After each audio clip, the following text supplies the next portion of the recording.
Class 3 chapter 7 symmetry and pattern. चलो symmetry क्या है? The line that divide the figure into two similar halves is called line of the symmetry। जब किसी भी object को हम इक्वली डिस्ट्रीब्यूट करते हैं यानी इक्वली उसको टू पार्ट में डिवाइड करते हैं तो उसको कहते हैं line of symmetry. For example यहाँ पे एक स्क्वायर दिया है, स्क्वायर को अगर हम स्टैंडिंग लाइन में डिवाइड करते हैं तो उसको हम क्या कहेंगे? Line of symmetry. मतलब आप देख सकते हो कि यहाँ पर इसके इक्वली टू पार्ट हो गए। सेम एज हम उसको स्लीपिंग लाइन में कन्वर्ट करेंगे तो भी उसके सेम टू पार्ट हो गए। सेम एज स्लैंटिंग लाइन में, तो स्लैंटिंग लाइन में भी उसके सेम इक्वली टू पार्ट हो गए। तो इसको कहते हैं लाइन ऑफ सिमेट्री। जब किसी भी ऑब्जेक्ट को हम इक्वली टू पार्ट में डिवाइड कर देते हैं तो उसको कहते हैं line of symmetry. Next, pattern. When something occurs repeatedly, we say pattern occur। जब कोई भी चीज बार बार रिपीट हो सकती है तो उसको हम क्या कहते हैं कि वहां पर एक पैटर्न बनी, ऐसा हम कह सकते हैं। For example here is a triangle, circle and square. Okay, यहाँ पर एक ट्राइंगल, सर्कल एंड स्क्वायर दिया है। उसके बाद फिर से ट्राइंगल रिपीट हुआ, उसके बाद फिर से सर्कल रिपीट हुआ और उसके बाद वापसली स्क्वायर रिपीट हुआ, तो इसको कहते हैं पैटर्न। नेक्स्ट, अब हमने देखा कि जब कोई भी चीज बार बार रिपीट होती है तो उसको हम कहते हैं पैटर्न।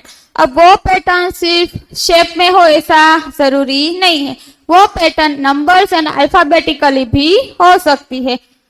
For example 2, 4, 6, 8।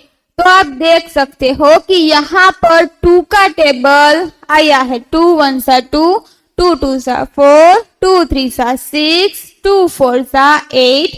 अब नेक्स्ट हम लिखेंगे 2 5 10 और नेक्स्ट 2 6 12। तो यहाँ पर क्या रिपीट हुआ? यहाँ पर 2 का टेबल आया।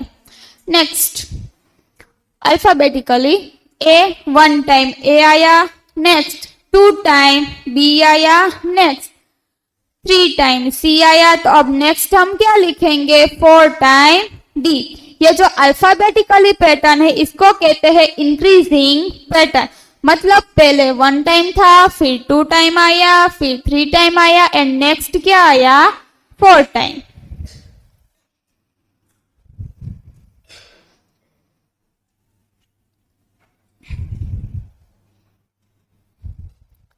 Class 3 Chapter 8 Data Handling। Data is a collection of facts and information। Data क्या है? बहुत सारे फैक्ट्स और इंफॉर्मेशन को जो कलेक्ट करते हैं उसको कहते हैं डेटा।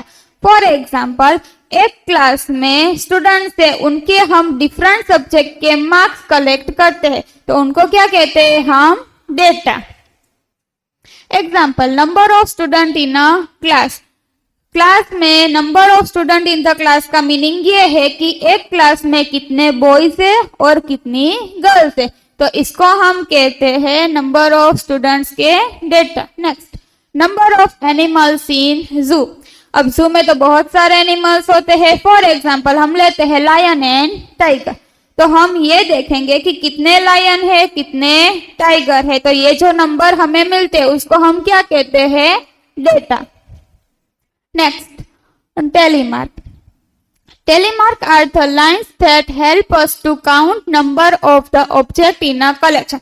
अब हमने डेटा तो ले लिया बट इतने सारे डेटा होते, एक दो तो होते नहीं है, बहुत सारे डेटा होते हैं। तो उसको हम अरेंज कैसे करेंगे?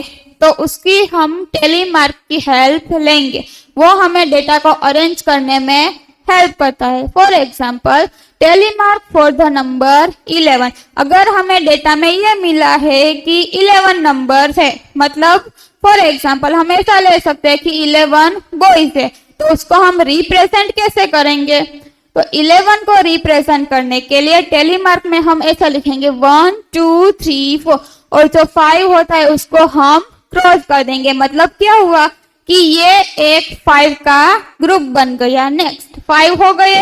अब फिर से 1 2 3 4 और 5 को क्या करेंगे हम क्रॉस, मतलब ये 2 ग्रुप हो गए। 5 के 2 ग्रुप्स मतलब 10 हो गए। अब बचे कितने 1, तो यहाँ पर कर देंगे 1। तो ये टोटली हमारा जो डेटा था उसको हमने रिप्रेजेंट कर दिया इन 11। Thank you.